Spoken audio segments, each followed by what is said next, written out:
kaya temen urip iki tanpa rubeda tanpa duka.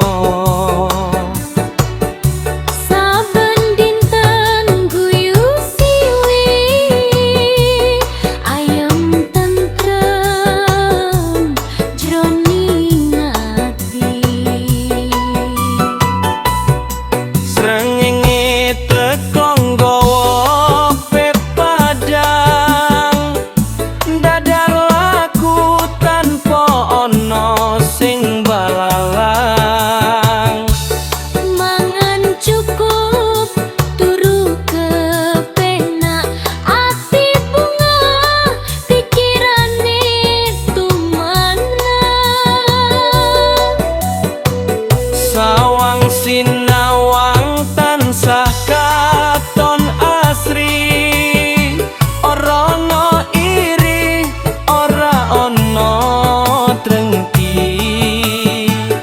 Kabeh sedulur padha makarti, urip prasaja lan ora ngebagi janji. Gusti sing lurus saking rejeki sing terus mulus. Urip iki dudu mung buru bondo, nanging golek ayem sing tanpa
sinawang tansah katon asri, ora ana iri, ora ana drengki.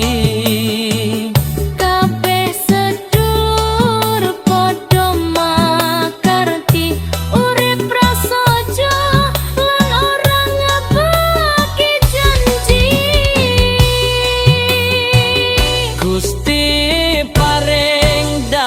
sing lurus saking rejeki sing terus mulus.